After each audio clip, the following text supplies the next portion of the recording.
Hello বন্ধুরা, দেখুন আমাদের মাঠের অবস্থা। যারা কৃষক তাদের অবস্থা খুবই খারাপ। দেখুন মাঠের চারিদিকে কি অবস্থায় আছে দেখতেই পাচ্ছেন।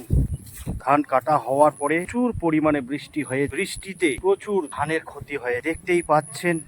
চারিদিকে মাঠের অবস্থা। ধান কাটা হয়ে গেছিল অলরেডি। কাটার পরে দুদিন পরে খুব জোর বৃষ্টি, এখন সব ধান নষ্ট হয়ে গিয়ে দেখতেই পাচ্ছেন সামনে। এই যে হচ্ছে ধান বেঁধে আটি বেঁধে উল্টে দেওয়া হয়েছে। প্রত্যেকটা আটি উল্টে দেওয়া হয়েছে যাতে খুব তাড়াতাড়ি শুকিয়ে যায়। শুকোনোর পরে যাতে থ্রেশার মেশিনের মাধ্যমে ঝাড়াই করা যেতে পারে। কি অবস্থা, চারিদিকে এর অবস্থা খুবই খারাপ দেখতেই পাচ্ছেন আপনারা। খুবই ক্ষতি হয়েছে।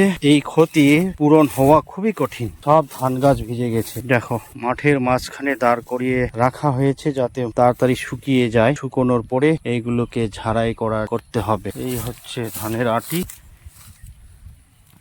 দেখো সব ধান ড্যামেজ হয়ে গেছে। প্রচুর লেবার লাগানো হয়েছে যাতে এই লেবারের মাধ্যমে এই ধানটা যেগুলো কাটা হয়েছে ওইগুলো তোলা যাতে যায়। কিছুটা হলেও যাতে তোলা যায়। দেখো প্রচুর ধান গাছের নষ্ট হয়ে ট্রেক্টর গাজা হয়ে গেছে। দেখো এদিকে কাটা অবস্থায় ফেলে দেওয়া অবস্থায় আছে। খুব অবস্থা খারাপ। তোগুলো গাছ নষ্ট হয়ে গেল। সারি সারি ভাবে রাখা হয়েছে।